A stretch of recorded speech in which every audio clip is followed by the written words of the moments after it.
real. I don't want to see that happen. I think Petraeus was mistaken on that. Thanks for being here on this Thursday morning. Oh, it's great to be with you, Susan. And now to our live coverage of the House of Representatives just getting underway today, the Offshore Leasing Act. And assist those who are working for relief, comfort those who mourn, and welcome those who have died. Bless these representatives. May all they do begin with your inspiration and find completion in your love. We ask this in your holy name. Amen. The Chair has examined the Journal of last day's proceedings and announces to the House his approval thereof. Pursuant to Clause 1 of Rule 1, the Journal stands approved. And the Pledge of Allegiance today will be led by the gentlelady from California, Ms. Sanchez. Thank you, Mr. Speaker. I'm proud to be an American. Will you please join me in the Pledge of Allegiance?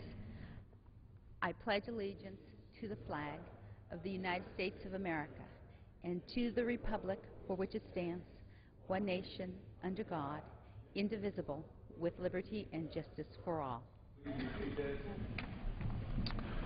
The Chair will entertain up to 5 one-minute requests on each side. For what purpose does the gentleman from Texas rise?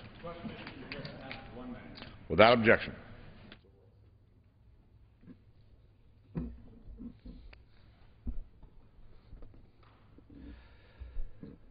Mr. Speaker, wildfires have raged in Texas because of the long drought this year. The town of Possum Kingdom, Texas, population 5,500, has burned up. This is one of the many photographs showing the raging fires throughout the state. Statewide, 2 firefighters have been killed, 400 homes have been destroyed. The 9,000 fires have covered over 2,200,000 acres. This is the size of Rhode Island and Connecticut put together, and the cost of this devastating destruction are enormous. The governor has asked FEMA for a federal disaster declaration because of the extensive fires, but the governor has been turned down by the White House. No more additional help for Texas. Too bad Texas isn't a foreign country like Pakistan. The federal government has shelled out over $500 million for disaster aid to Pakistan citizens for the flooding in their country. When Washington considers aid, if any, for disaster relief, it should at least consider Americans in Texas just as important as Pakistanis. But that doesn't appear to be the case. Meanwhile, the fires continue to burn in Texas, and that's just the way it is. What purpose does the gentleman from Oregon wish to be recognized? Without objection.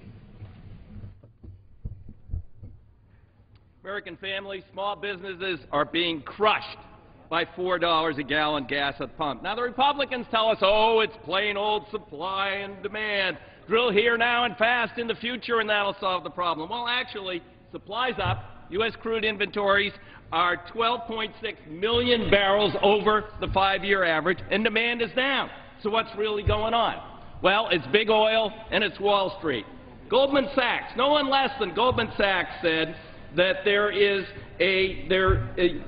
culprit for inflating oil prices $20 higher than supply and demand dictates is excess speculation. Now, we wouldn't want to rein in the speculators because that's Wall Street, and they're very generous to the Republicans. And we wouldn't want to take on big oil, who's manipulating the market and prices, because they contribute big time to the Republicans. So let's just play pretend. Let's pretend we're doing something for consumers while hiding the culprits in plain sight. Speculation on Wall Street, they traded 189,000 contracts, that's 189 million barrels, by computer in one day last week, driving up the price for all Americans. Useless speculation. Rein in the speculation and take on big oil. Cut it out, guys. Get real. For what purpose does the gentleman from South Carolina wish to be recognized? Gentleman from South Carolina is recognized. Mr. Speaker, this week's historic election in Canada brought to power a Conservative majority for Parliament. By winning a full majority of 167 Conservative seats, Prime Minister Stephen Harper will now have 4 years of uninterrupted government. Plans to create jobs without increasing taxes and paying down the national deficit are top priorities of this new majority.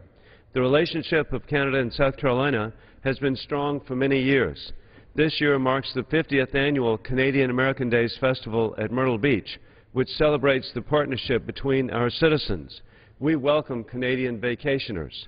We are grateful that former South Carolina Speaker of the House, David Wilkins of Greenville, served as the United States Ambassador to Canada from 2005 to 2009.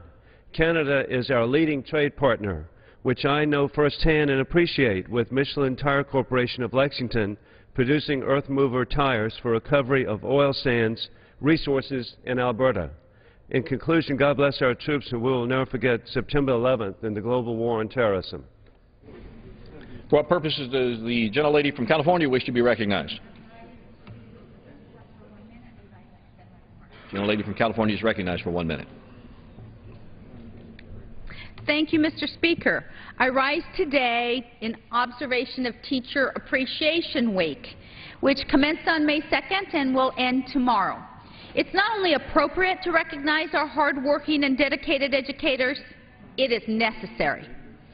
In honor of Teacher Appreciation Week, I would like to recognize all the teachers in my district. I have visited every school back home, and I feel fortunate to have the classrooms filled with passionate teachers who are committed to every student by addressing their needs and guaranteeing their academic success. I would specifically like to recognize the 2011 Teacher of the Year recipients from the school districts in Anaheim and Santa Ana, California. Mr. Eric Rossman, Miss Ann Mack Devine, Miss Sylvia Emanuel, Miss Michelle Majewski, and Mr. John Lombardi, Miss Valencia Davis. Thank you. Thank you for your passion and your outstanding success and work with our students. And Mr. Speaker, I yield back the balance of my time. Gentlelady yields back. For what purpose does the gentleman from Mississippi wish to be recognized? Unanimous consent to address the House for 1 minute. Without objection, gentleman from Mississippi is recognized for 1 minute. I rise today, Mr. Speaker, in strong support of H.R. 1230. As a congressman from Mississippi's Gulf Coast, I have seen firsthand the damaging effect of the administration's decision to delay lease sales for offshore oil exploration. I also have worked offshore myself as a rigger, a roustabout, and a materials manager. I understand the positive economic impact offshore jobs have on the local and regional economies. By the administration's own admission, we have already seen 12,000 jobs lost with a direct salary impact of $500 million. To prevent these jobs from permanently being sent to other countries, we need firm timelines for considering permits to provide certainty to investors and employers. I not only support the passage of the Restarting American Offshore Leasing Now Act, but I urge the administration to undo their record of blocking and delaying energy production and to proceed with scheduled lease sales promptly. We must not continue to unnecessarily sideline a vibrant industry that is critical to our economic and national security. I yield back the balance of my time. Gentleman yields back. For what purpose does the gentlelady from California wish to be recognized? Without objection, gentlelady from California is recognized for 1 minute. In my home county of Los Angeles, hard-working middle-class families are struggling every day to put gas in their cars so that they can get to work and take their children to school. But I did a double-take recently when I saw that a gas station in my district had the highest price per gallon in the country, almost $5 a gallon. What is the Republican response? They just released their budget. It gives more tax breaks to big oil. They don't want to reward you for working hard. They want to reward ExxonMobil, which made $34 billion last year in pure profit, more money than any other company in the world. You are stuck paying over $4 a gallon for gas, and the Republicans also want you to pay $4 billion in tax breaks for big oil? Stop the $4 billion Republican giveaway. Let's make smart investments that will lower gas prices and put Americans back to work. It's time to say no to the GOP, the Grand Oil Party. For what purpose does the gentlelady from Missouri wish to be recognized? Gentlelady from Missouri is recognized for 1 minute. Express frustration of the good people of Missouri's 4th District with our nation's gas prices. As I traveled around the 4th District last week, speaking at 8 town hall meetings, the one comment I heard everywhere I went was that gas prices are crippling our families and our businesses. One over-the-road trucker that I visited with from El Dorado Springs told me that just a couple of years ago, he would bring $1,000 in cash on the road with him for a week's worth of diesel. But now he has to come up with $2,500 in cash before climbing in the cab. This is extremely hard for someone just trying to make ends meet, and carrying so much cash is dangerous too. Every extra dollar in gas prices means one less dollar for a family's food, clothes, or spending time together at a ball game. For the average driver, the increased cost of gas since the president took office is nearly $1,100 a year. We must stop the government from standing between its citizens and reasonable gas prices. This country has been blessed with some of the most abundant resources on the face of the earth, but this administration has stood in the way of exploring and utilizing them at every turn. It's time for the president to get out of the way and let us get to work developing our own sources of energy. For what purpose does the gentleman from North Carolina wish to be recognized? I ask permission to address the House for 1 minute. Without objection, gentleman from North Carolina is recognized for 1 minute. Mr. Speaker, I rise today to express appreciation for the good work on the part of local emergency responders, FEMA, the Division of Emergency Management, the American Red Cross, and the many other agencies that have been helping survivors in my congressional district recover from the devastating tornadoes that hit North Carolina on April 16th. I represent, Mr. Speaker, one of the hardest hit communities, Bertie County, where 12 people lost their lives, 50 were injured, and dozens are now homeless. I am grateful that President Barack Obama was very quick to announce that 19 counties were eligible for federal disaster assistance, and the hard work toward recovery is now underway. More than 4,700 people in North Carolina have applied for state and federal disaster assistance. We are a generous and resilient people, and I know we will recover. Mr. Speaker, I ask that my colleagues join me in applauding the recovery efforts and in expressing deep sorrow for the victims and their families. I yield back. Gentleman yields back. For what purpose does the gentleman from Indiana wish to be recognized? The House for 1 minute. Without objection, gentleman from Indiana is recognized for 1 minute. Thank you, Mr. Speaker. I rise today to honor and congratulate the state of Indiana, the governor of Indiana, Mitch Daniels, and the Indiana State Legislature's accomplishments this past session that just ended. I believe it is important to reflect momentarily on the achievements made in Indiana to give promise and hope that the same can be done here in Washington. Something I'm particularly proud of is the fact that Governor Daniels and the legislature have passed the 4th straight gimmick-free balanced budget for the state of Indiana, which will give Indiana a budget in the black 8 years running. We can do the same here in Congress. This legislative session in Indiana has also produced real education reform that was passed that ushered in real choice for students and parents. Governor Daniels led the charge for full funding for kindergarten, the nation's most expansive voucher program, more charter schools, and rewarding our teachers based on their effectiveness. We can do the same here in Congress. As we discuss tax reform and how to do it here in Washington, Indiana has already done it. They have done it by lowering corporate tax rates, lowering property taxes to give a great place for businesses to do work. We can do the same here in Indiana. As a former state legislator in Indiana under the Daniels administration, I rise today because in the midst of despair and partisan bickering, I know we can do the same here in Congress. We must do better. I yield back. This time has expired.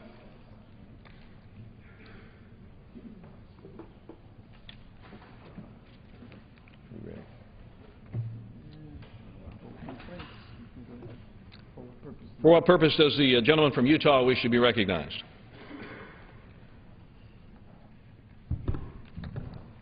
Mr. Speaker, by direction of the Committee on Rules, I call up House Resolution 245 and ask for its immediate consideration. The clerk will report the resolution. House Calendar Number 34, House Resolution 245, resolved that at any time after the adoption of this resolution, the Speaker may, pursuant to Clause 2B of Rule 18, declare the House resolved into the Committee of the Whole House on the State of the Union for consideration of the bill H.R. 1229 to amend the Outer Continental Shelf Lands Act to facilitate the safe and timely production of American energy resources from the Gulf of Mexico. The first reading of the bill shall be dispensed with. All points of order against consideration of the bill are waived.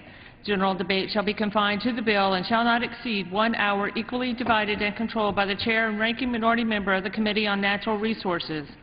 After general debate, the bill shall be considered for amendment under the 5-minute rule. The amendment recommended by the Committee on Natural Resources, now printed in the bill, shall be considered as adopted in the House and in the Committee of the Whole. The bill as amended shall be considered as the original bill for the purpose of further amendment under the 5-minute rule and shall be considered as read. All points of order against provisions in the bill as amended are waived. No further amendment to the bill as amended shall be in order except those printed in Part A of the report of the Committee on Rules accompanying this resolution. Each further amendment may be offered only in the order printed in the report, may be offered only by a member designated in the report, shall be considered as read, shall be debatable for the time specified in the report, equally divided and controlled by the proponent and an opponent, shall not be subject to amendment, and it shall not be subject to a demand for division of the question in the House or in the Committee of the Whole.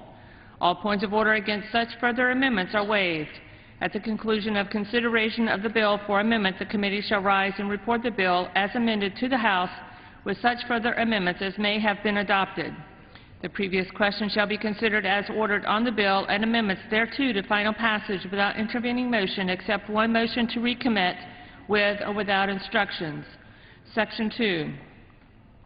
At any time after the adoption of this resolution, the Speaker may, pursuant to Clause 2B of Rule 18, declare the House resolved into the Committee of the Whole House on the State of the Union for consideration of the bill H.R. 1230, to require the Secretary of the Interior to conduct certain offshore oil and gas lease sales and for other purposes.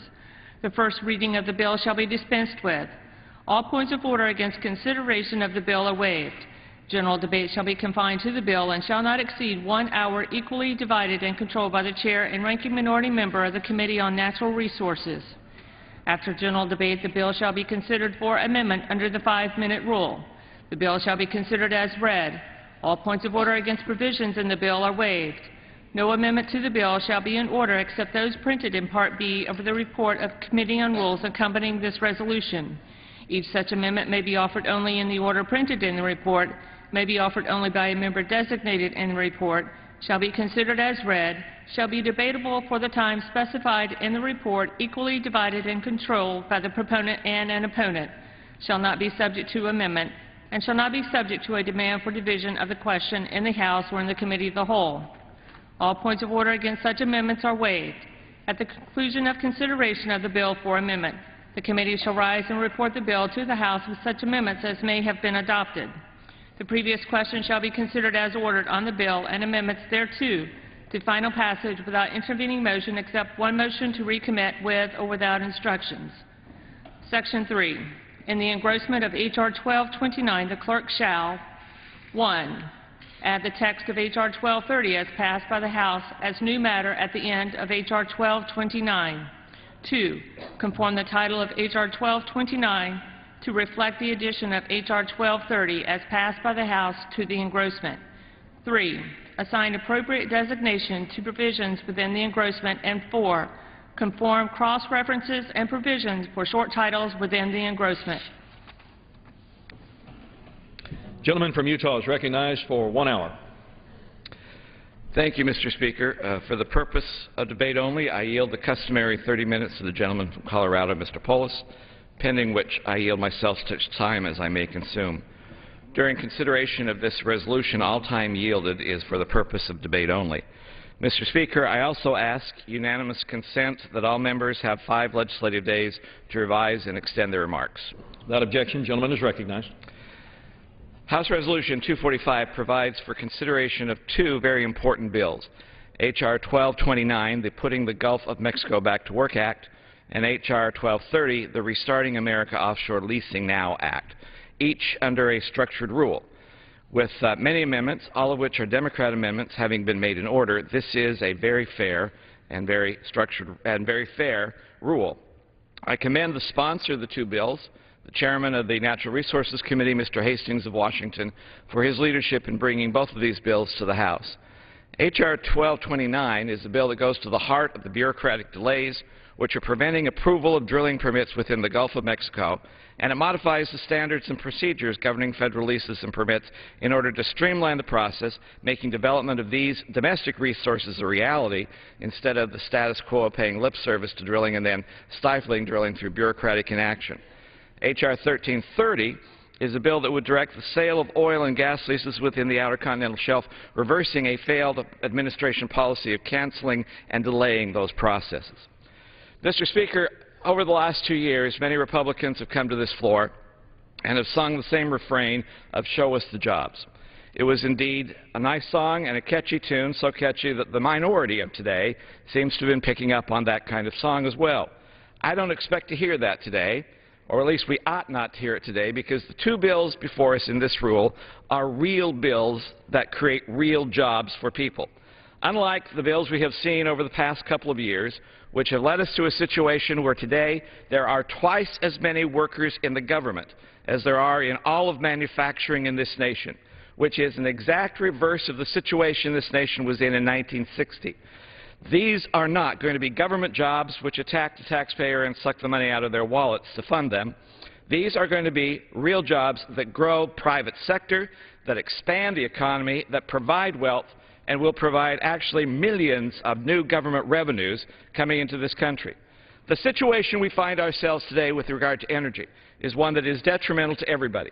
Everyone that goes to the pump to fill their car recognizes the cost is increasing and will continue to increase. They recognize the situation we are in puts all our jobs in jeopardy, and it's because of the inaction of this particular administration.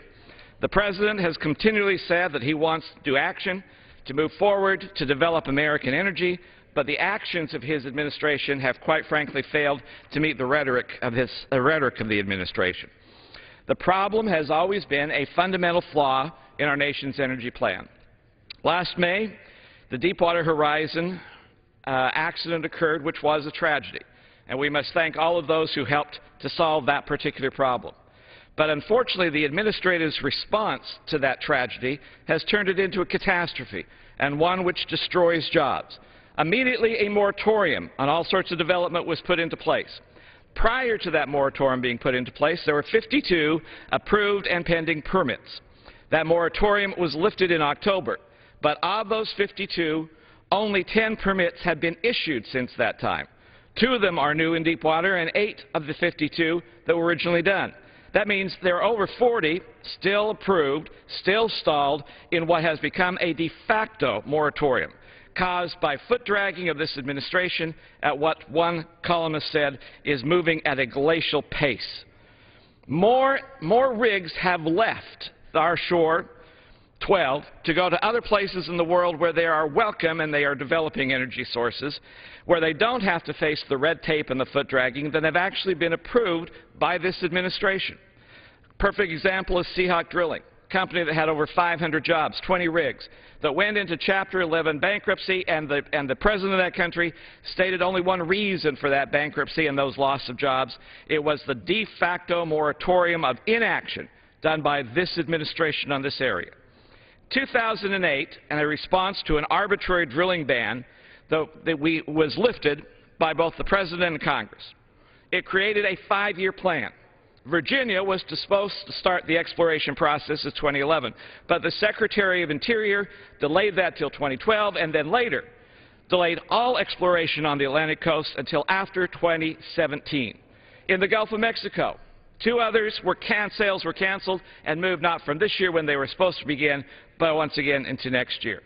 It became so bad that a judge in New Orleans gave the administration 30 days to start moving on these projects, saying that what was happening by this administration was increasingly inexcusable, and that not acting at all is not a lawful action. The result of this has simply been catastrophic for jobs in America. The Obama administration has admitted in their official memorandum that for those days of their official moratorium, 12,000 jobs were lost. But what is more significant is the de facto moratorium there. An LSU study simply said if this was sustained for 18 months, in the Gulf area would be 24,532 jobs lost, and in the nation 36,137 jobs lost, simply because of what we are not doing in the Gulf of Mexico. It's very simple to understand how this works. Each platform that is out there drilling has 90 to 150 employees. If you add the production team as well as the exploration team, you can multiply that by a factor of 4. So you have almost for every drilling up to 1,400 jobs that are tied to that particular project. With $1,800 a week as the average wage, that means for every one of those drills that is not put back into production, it is $5 to $10 million per month per platform that is lost to this economy. And the ripple effect within the economy for our energy uses as well as jobs is once again staggering, as this administration is indeed going at a glacial pace. In Virginia alone, 2,000 jobs will be estimated to be lost if indeed that moratorium, de facto moratorium that pushes everything to 2017 is allowed to take place. Now, this action or inaction by the administration costs every American. It costs us at the gas pump as we see cost of running our cars increasing almost daily. And this hurts the poor worse than anyone else. It is estimated that every American will pay $700 more this year for gasoline than last year. Obviously, those at the lower end of the economic scale are the ones who are hurt the most. For every cent that is increased in gas at the pump, that is $1 billion that is taken out of household incomes in this country. And it makes sure that Americans are then put at the mercy of foreign oil development and foreign energy sources who may not necessarily like us, and sometimes are just flat-out bad guys. But it also has other areas which are affecting everyone, and once again, those at the lower end of the income scale the most.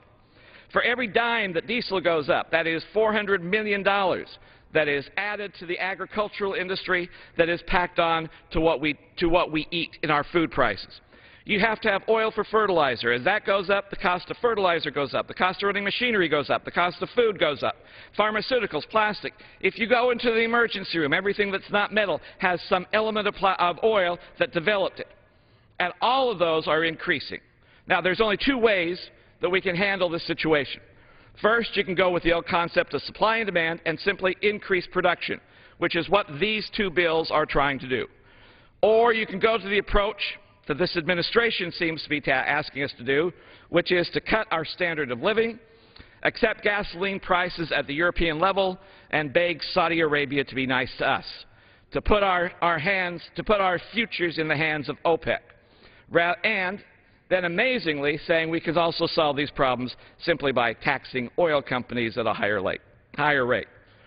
Since 2010, the domestic production of energy in this country has decreased 16%. In this year, next year, and the year after that, we will estimate, unless we make changes, that 250,000 barrels of oil will be decreased in our production rate each of those years. The only area in which any energy production has been increasing is on private property. And unfortunately for this country, almost all of the energy that we have, most of the energy that we can develop, is on public lands which is controlled by the government, which is doing nothing now to help develop that. This is a time where pragmatism is much better than a failed ideology of restrictions. Now, what these two bills do is simply reverse the job-killing delays that have been taking place.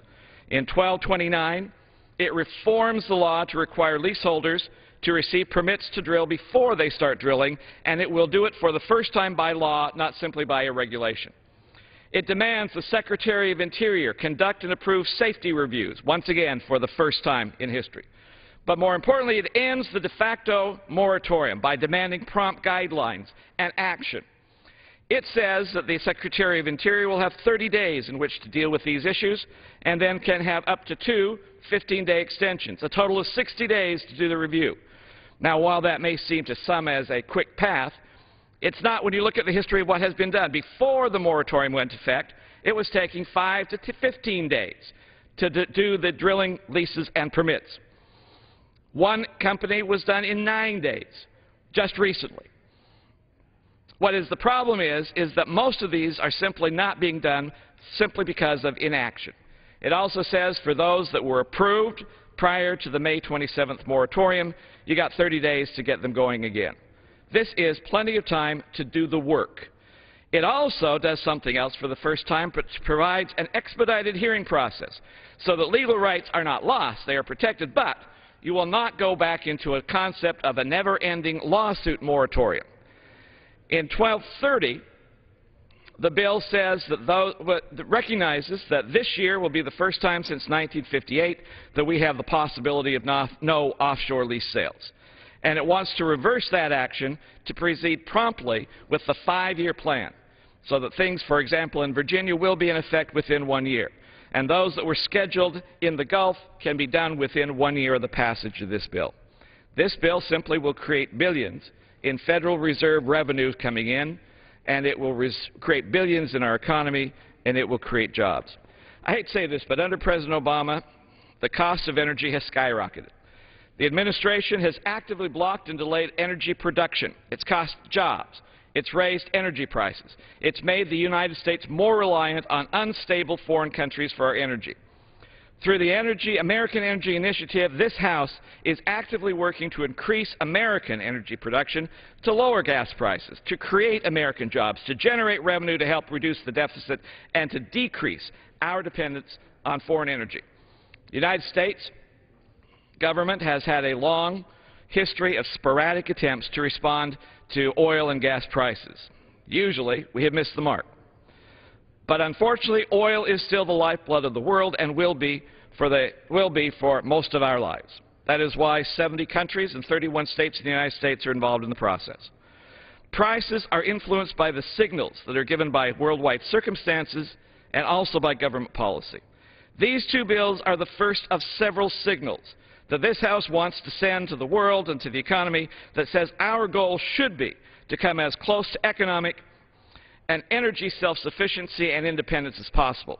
We are not an energy-poor nation, and we need to be developing the resources in every way possible, including in the Gulf, including in the Outer Continental Shelf, and including on our land sources. That is our future if we want to do anything to create jobs and help the American people. That is specifically what these two bills are aimed to do. With such, Mr. Speaker, this is a good rule and a fair rule, and the underlying piece of legislation are entirely worthy of our support, and I reserve the balance of my time. Mr. Speaker, today the House considers the BP respill bills. That might not be what they're officially called, but it's a much more accurate title for this legislation. It's clear that the authors of these BP respill bills did not learn any lessons from the Deepwater Horizon disasters. These bills would make offshore drilling more dangerous for offshore workers, 11 of whom died on the Deepwater Horizon.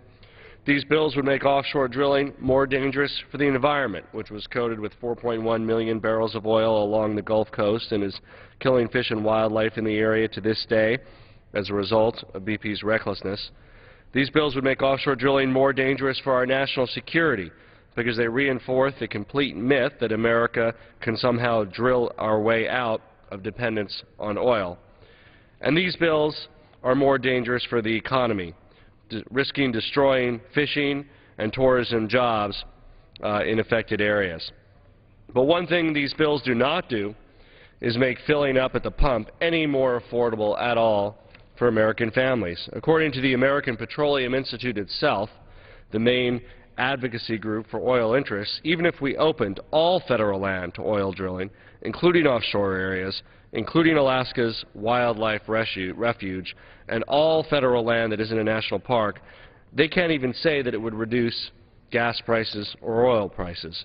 In fact, the chief oil analyst at the Oil Price Information Service, which calculates gas prices for the AAA, the motorist organization, said, quote, "This drill thing is tired. It's a simplistic way of looking for a solution that doesn't exist," end quote. So if this legislation isn't about reducing the price at the pump, what is it about? It's about exploiting our legitimate concerns about high gas prices to deliver another huge giveaway to big oil, an industry that made over $35 billion in profits in last quarter alone. Meanwhile, the majority refuses to end big oil's nearly $50 billion of special interest tax breaks. Mr. Speaker, I'd like to submit to the record a statement by my colleague, Mr. McGovern of Massachusetts. Without objection. Yesterday in the Rules Committee, Mr. McGovern brought forth a bill that would have ended the giveaway of tax revenue to big oil. Unfortunately, the Republican majority chose not to allow that amendment in this rule. Had that been allowed under the open rule that Mr. McGovern proposed, I would have brought forth an amendment on the floor to use those $50 billion of revenue to reduce the corporate tax rate to help create jobs in America. Instead, the Republican majority is continuing to seek to keep American taxes high, to keep corporate taxes high, and this is another example of a job-destroying bill that keeps taxes high while picking winners and losers in the economy and using government subsidies to an industry that's one of our most profitable industries. We should allow American businesses of all sizes to compete. The American corporate tax rate of 35% is higher than most of the rest of the world, which is why many companies continue to engage in operations overseas. If we can reduce it from 35% to 30 or 28 or 26%, and we could have done it had Mr. McGovern's amendment passed in Rules Committee yesterday, and that's one of the reasons I oppose this rule today, that would create an enormous engine of economic growth. While frequently the Republicans give lip service to lower taxes, they continue to use special interest tax breaks to keep taxes high on small and middle-sized American companies that don't have the same lobbyists here in Washington to lobby us for special interest tax breaks. We know that big oil would rather do without the fuss of showing that they can drill safely, but that's what this bill in fact delivers. This legislation states that the Interior Secretary must act on any drilling permit within 60 days or it's automatically approved. What should be a very serious process to ensure safe drilling, to ensure that there aren't further disasters, to ensure that jobs are not destroyed, turns into little more than a rubber stamp. A rubber stamp for the further degradation of our economy and of our environment.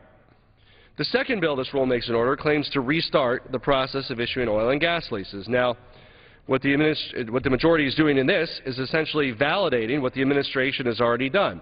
The administration has already restarted offshore drilling in February. In fact, the administration has announced plans to offer all 3 Gulf of Mexico lease sales that are mandated in this bill this year or early next year. Again, this particular policy is one that I don't agree on fully with the administration, but I'm glad to see that the Republican majority is validating President Obama's leadership on this energy issue. Together, these bills will not relieve pain at the pump, but they will increase the chances of another Deepwater Horizon disaster, costing lives, livelihoods, and hurting some of our precious national resources. Why? Because that's what big oil wants. Does big oil want to keep taxes high for American companies? Big oil wants to destroy jobs. The Republican majority is giving them that. In fact, even the problem the majority purports to be addressing with these bills, the speed of permitting in the Gulf and restarting offshore oil drilling, doesn't even exist. Here are the facts. Following the temporary pause on deepwater drilling last year, which Secretary Salazar listed in October, the oil industry wasn't able to demonstrate that it possessed the capacity to contain a deepwater blowout until February 2011. Once oil companies demonstrated that they had the capability to contain a blowout, the first permit was issued 11 days later, February 28, 2011. There have now been a total of 10 deepwater drilling permits issued since that time.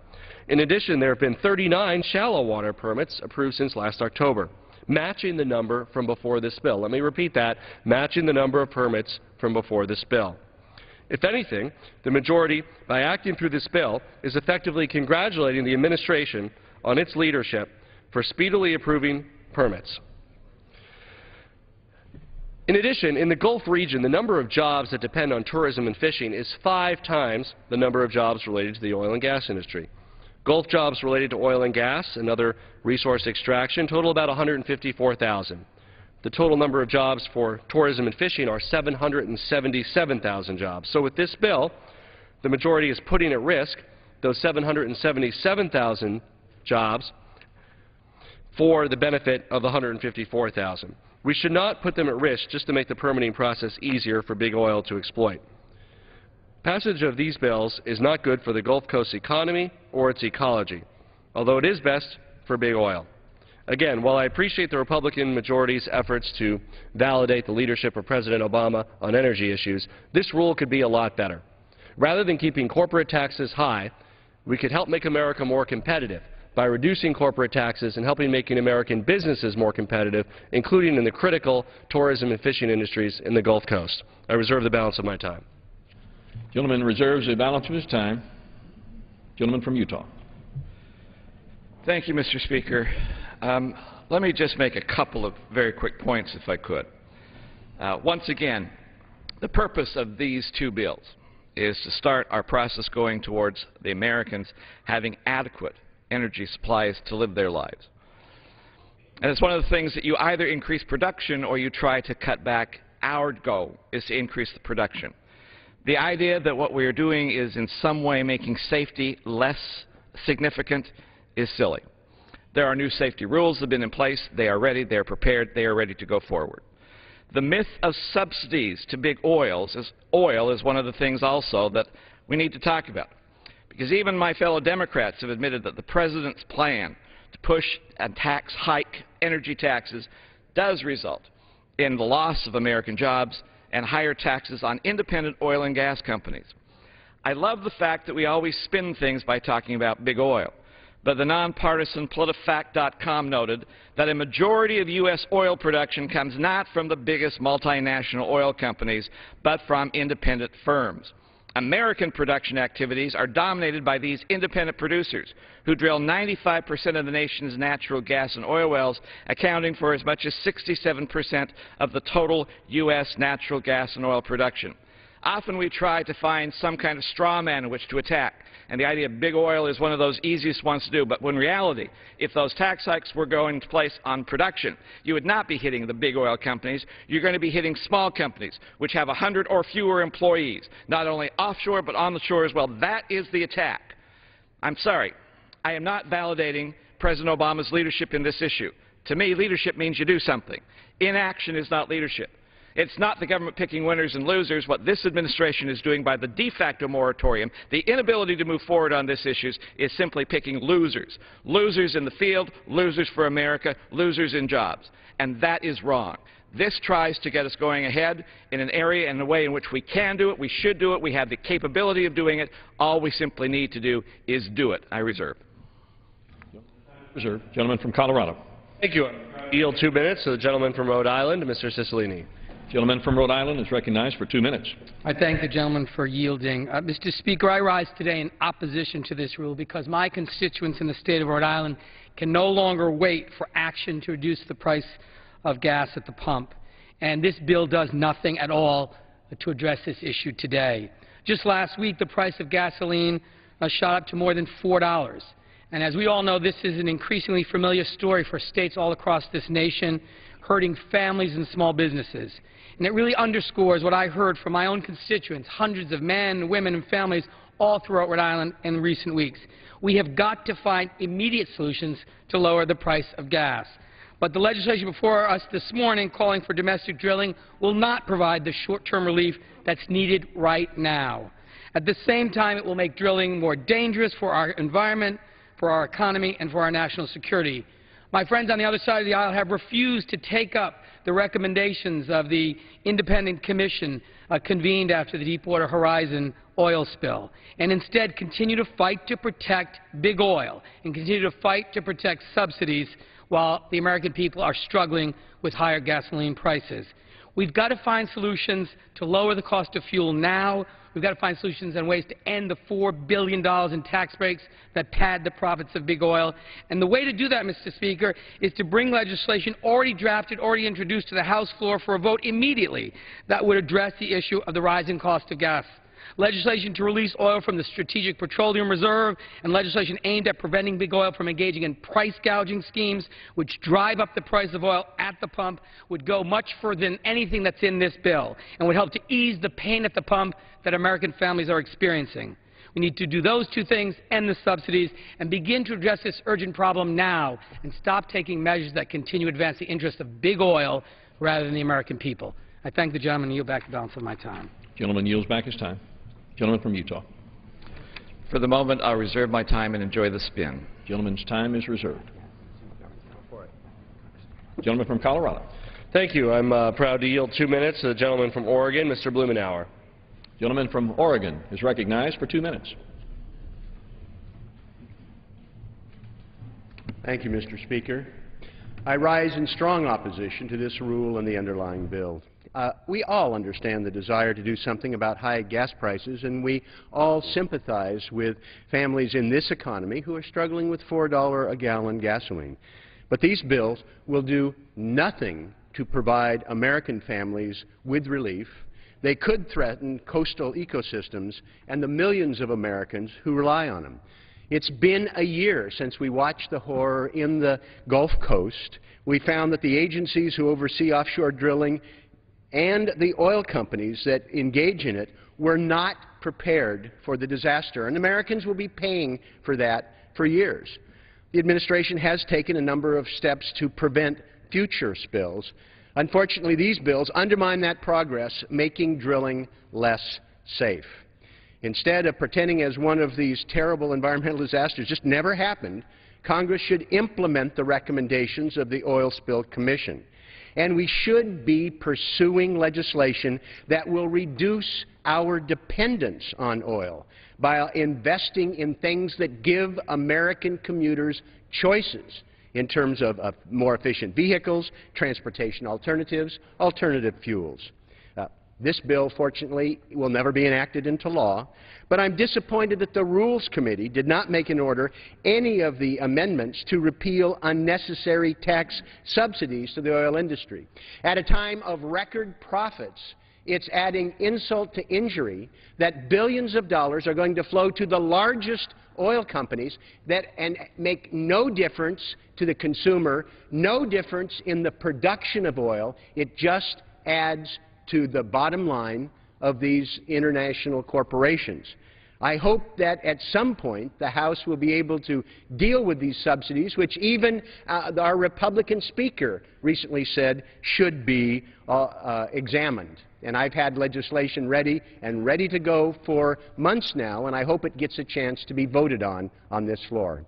Thank you, and I yield back. Gentleman's time has expired. Gentleman from Utah? I reserve. Gentleman's time is reserved. Gentleman from Colorado.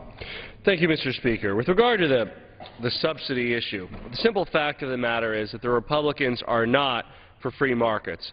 What they are for is big oil co-opting free markets. In fact, 70% of all energy-related subsidies go to fossil fuels like oil and coal. Less than 5% of subsidies go to renewable energies like wind and solar.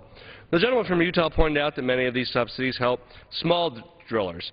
And in fact, that can be true, but it's easy to apply changes only to the big oil companies and not even affect independent producers.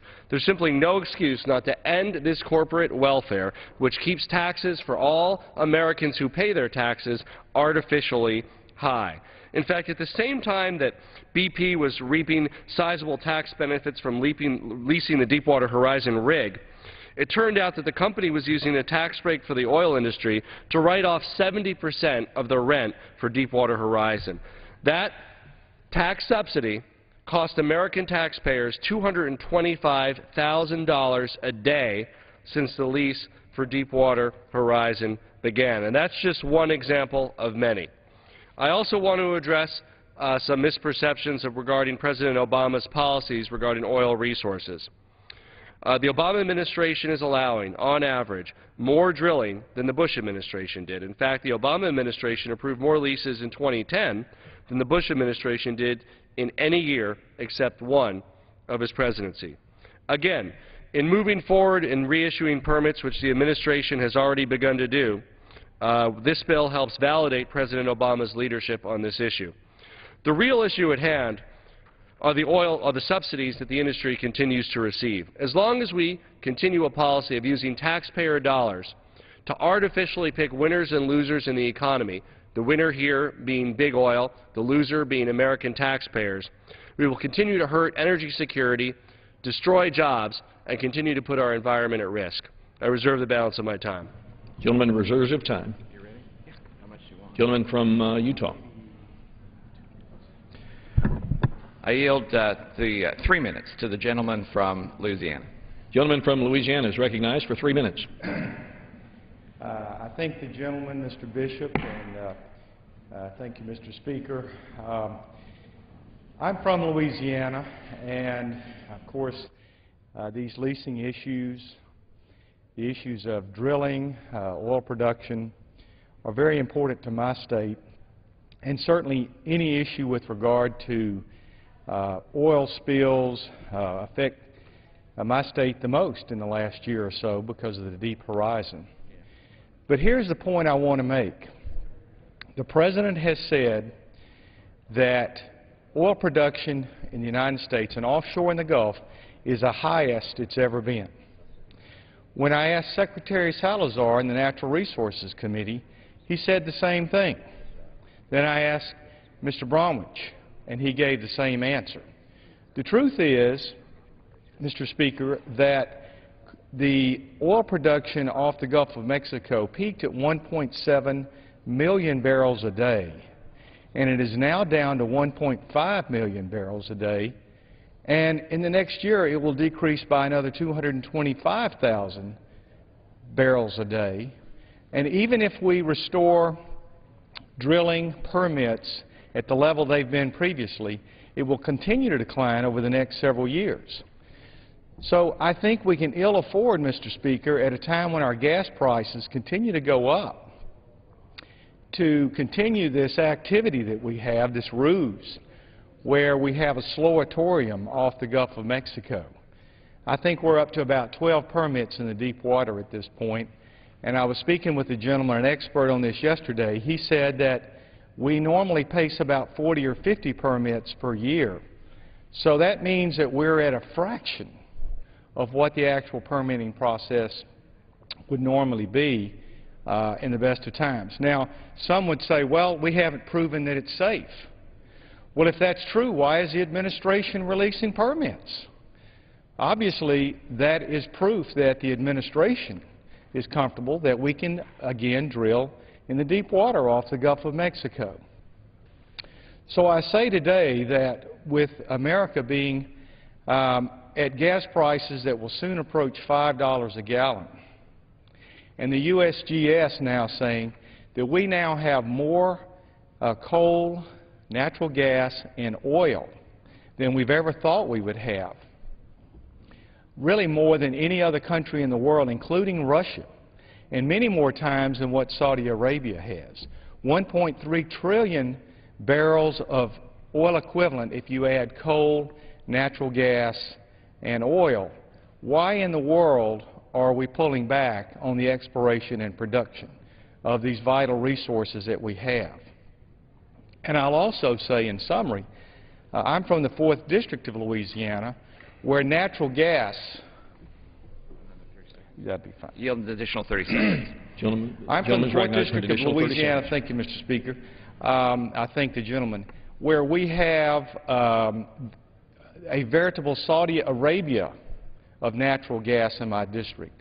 The most natural gas in North America and the 4th largest deposit in the world. And we didn't even know about it 4 years ago. That just goes to show you how new technologies in the area of exploration and development are creating many more resources than we ever thought we had. And it will help stabilize our prices. So I ask that we pass this bill today and that we finally get this country back on a stable footing. And Gentleman's time is expired. I yield back. Gentleman from Colorado. Thank you. I yield myself 30 seconds. Mr. Speaker, if we defeat the previous question, I'll offer an amendment to the rule to provide that immediately after the House adopts this rule, it will bring up H.R. 1689, the Big Oil Welfare Repeal Act of 2011. Mr. Speaker, I ask unanimous consent to insert the text of the amendment in the record along with extraneous material immediately prior to the vote on the previous question. Without objection, so ordered. Mr. Speaker, the Nonpartisan Joint Committee on Taxation, in its analysis of the administration's budget, stated that the repeal of oil and gas preferences are, quote, likely to have no effect on the world price of fossil fuels, and any increase in prices for domestically consumed fossil fuels are likely to be attenuated, end quote. Again, when we talk about ending the giveaway to big oil and gas, it will have no effect with regard to actual energy prices. Mr. Speaker, I am proud to yield 1 minute to the gentlewoman from California, the Democratic leader, Ms. Pelosi. Gentlelady from California is recognized for 1 minute. Thank you, Mr. Speaker. I thank the gentleman for yielding and for his leadership on this very important issue. Important in having an immediate impact on America's families. They are feeling the pain at the pump, our families, our workers, our small businesses, Every day it gets worse for them with the price at the pump. And so what can we do about it? Well, we can do a number of things, and we will, and we have been advocating for. Of course, we must increase domestic production, and there's a way to do that. But that's not all that we have to do. The American people understand that their tax dollar is going to subsidies to big oil. If we ended those subsidies, we could save over $30 billion for the American people. To put it into context, my colleagues, for the first quarter of this year, the big five oil companies made profits of over $30 billion. Why are we, the taxpayers, subsidizing their drilling of oil when they are making huge profits doing it in the free market? President Obama has written to the leaders in Congress asking to bring a bill to the floor to end these subsidies.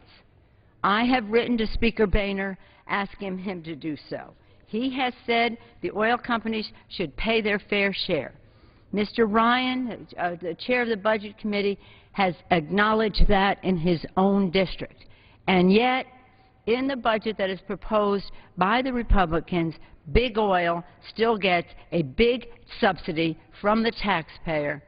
It would mean a great deal to us in a situation where we're saying to seniors, we're going to cut Medicare, you're going to have to pay $6,000 a year more at a minimum for fewer benefits, because we want to cut Medicare at the same time we're giving tax cuts, big tax breaks to big oil. So here we are today. We have a situation. Just last week, ExxonMobil reported $10.7 billion in profit during the first quarter of 2011. Over $10 billion in profit, a 69% jump from last year. In fact, this quarter marks some of the largest oil profits since 2008. Democrats are introducing comprehensive legislation. Mr. Tim Bishop is going to be leading us on the previous question, which we urge our colleagues to vote no on, so that we can bring up Mr. Bishop's legislation. Much of what that does is to eliminate tax breaks for the five largest oil companies, saving over $31 billion over 10 years. Think of it. We're trying to just save $31 billion over 10 years when the oil companies made $31 billion in profits in the first quarter of this year. That is so unfair to the taxpayer. Legislation to ensure that oil companies are paying the royalties that are due the American taxpayer. Hold big oil and the industry accountable for price gouging at the pump. Use the Strategic Petroleum Reserve to increase the oil supply and combat price hikes. In addition to that, we must end the harmful speculation, which Wall Street tells us accounts for a large percentage of the increase in the price at the pump. We also will have measures that increase American energy production. It's very important. We don't disagree that we have to have production, but we do agree that we have to do other things that have a more immediate effect on the price at the pump, and we can do that. And we must invest in our clean energy future, which will reduce our dependence on foreign oil, which is a national security issue, which will enable us to create new green jobs in our country, a jobs issue, which is a moral obligation we have to the American people to create jobs. But what the Republicans are proposing today has blinders on it. It does not recognize that what it is doing does nothing to reduce the price at the pump in the short term, that there are many other avenues that we can proceed down in addition to increasing domestic production, and that the American people need something fresher and newer on this than in being sabotaged every few years about the price at the pump, while we, the taxpayers, are giving subsidies to big oil to drill, while they are making profits in the first quarter of 1 year that are almost more than what we would save for the taxpayer. They don't need a subsidy to drill. They don't need an incentive. They have the profit motive, and it has served them well. So we in this Congress have to be thinking about the future. How do we prevent this from happening again, but also how do we have the most immediate effect on the price at the pump? Mr. Tim Bishop, Congressman Bishop, gives us that opportunity today, recognizing that we want to have the full diversity of energy possibilities available to us so that the American taxpayer and the American consumer are well served. So I urge my colleagues to vote no on the previous question, to allow Mr. Tim Bishop to bring up an initiative that he will talk about that addresses concerns of the American people that they know about, that they want to end subsidies on big oil, especially when we're talking about it in the context of we must cut investments in Medicare, seniors must pay more, but don't ask us to cut subsidies to big oil. I urge my colleagues to vote no on the previous question. Yield back the balance of my time. Lady yields her time.